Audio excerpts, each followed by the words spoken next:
Bro JMR here. What up? We just got home from the Metallica movie Through the Never, so thought we'd sit down and do a short little review, talk about the experience, really. Yeah. So, because that's all you can really say about it is it's an experience. So yeah, it was pretty crazy. So we went to forgive me, I don't have a voice left. We went to North Park Mall in Dallas to see the IMAX 3D version of it. Was a little disappointed that it wasn't actually IMAX, it was just a big screen, but kind of got spoiled with like the true IMAX at the theater, at the Omni. at the Omni Theater at the museum. That's actually kind of a good thing though, because with the seats we got, if that had been a full one, that would have been. Yeah, that'd have been even. Our heads would have been like this, stuck. Like John Cho's head from the second episode of Sleepy Hollow. Yeah. This week. Yeah, that was gross. Yeah. That was gross. Well, one thing about North Park Mall is they have a freaking Lego store there. That was bad A. It was a mini one compared to the one in Orlando, but still, it was awesome to see some of the stuff that you can't find anywhere. It was sad because I'm broke, because I'm poor. And it was sad because we had to pay rent this month. Yeah. And we couldn't just buy everything in the store. I know. I still want that Tower of Ulcera. Oh my god, that killed me seeing it there. I wanted that London Bridge. Yeah. Oh my god, Tower Bridge. Oof. But anyway, we're talking about Metallica, not Legos. Yeah. Yeah, that could be a whole different video. Yeah. So, Maybe it will be someday. Who knows? Yeah. After the Lego movie comes out. Yeah. Then we'll have that video. Yeah. It was fun though, because we actually got there. We probably got there about 8:30. The movie started at 10. Yeah. We got to the mall at like 7, but we actually went and got in line at about 8:30, and we were fairly close to the front. Yeah, probably about 20 people back. Yeah, it filled it, and it started filling up, but it was just awesome standing there surrounded by Metallica fans. Yeah, it was like just overhearing different conversations about different shows that people had been to, different experiences they've had. There was a one guy behind us that had a what did he say it was? Was it the Master Puppet shirt that he got at the original show? At the original Master Puppets tour show? Oh, well, yeah, I think so, but there was also the other guy, it might have been the same guy you were talking about. He said that he actually had an And Justice for All shirt. Oh no! That he got actually on the original tour, and I'll be honest, he didn't look old enough. But no, it was the And Justice for All tour. It wasn't the Master Puppets tour. Yeah. And there was a guy that was a little bit further up from him that I caught some snippets of his conversation. I guess he roadied with Metallica for a while. Oh, bad A. For a little while, and he's done some roadie work with a lot of different bands. He was talking about Lamb of God and Metallica and somebody else that he said that he went out with. So I guess he was a roadie, or he did something working on the tour. So he actually went out with Metallica for a little while, which, that would be awesome. So once we finally got in, like after 10 o'clock. It was like, I think they started us in right at 10. Yeah. So got really close seats on purpose, but it kind of didn't work out great because once we got to the movie, we were like this. Yeah.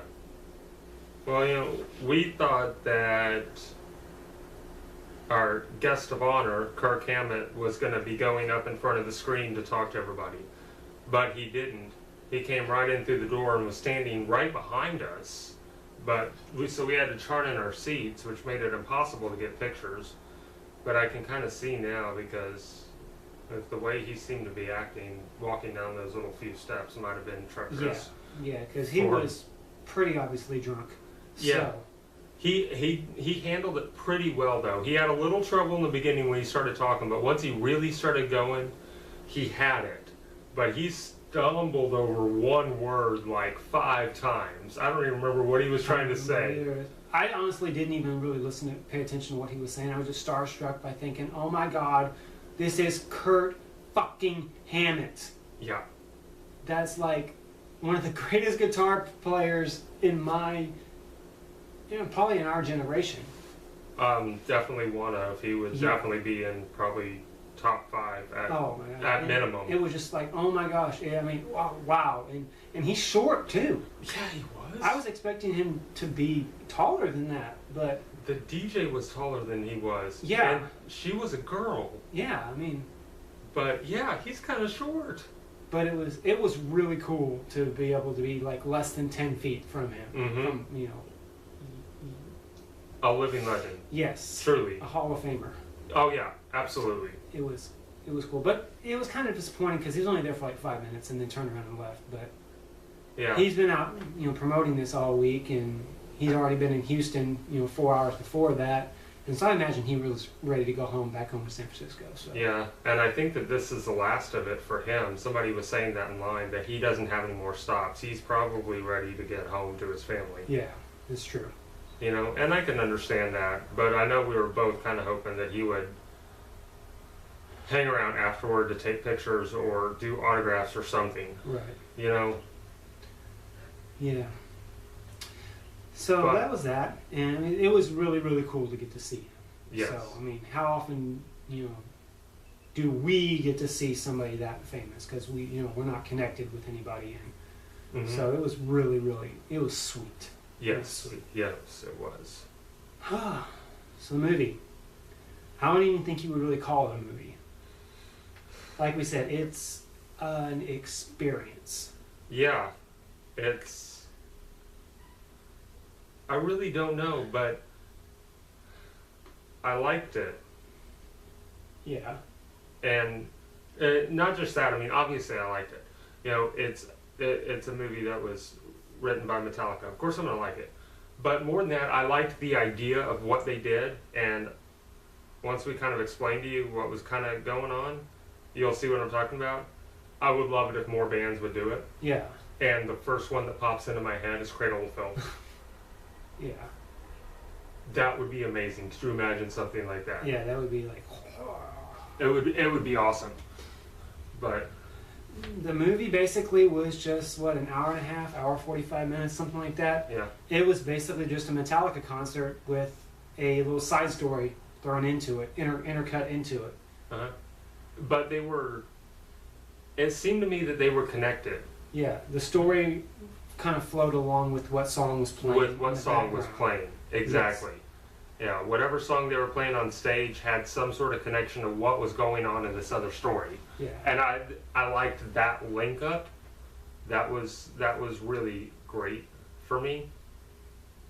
And the story, like, there was no dialogue. There was maybe 2 lines of dialogue in the whole actual story. Yeah. Everything that was said in that movie was just what just James Hetfield singing. Uh-huh.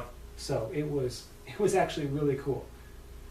But it was basically about Trip. He's a roadie, going to get a bag from this vehicle that broke down that the band needs for the concert, and it's basically his story going through and getting it in this like apocalyptic rioting. Yeah. I don't know what you call it. I don't know what was going on with that, because I thought it was going to be like a post-apocalypse type thing going on, but it was more like a riot broke out in the city, and then there was this guy on a horseback who had a serious grudge against Tripp. Who looked like Bane, by the way.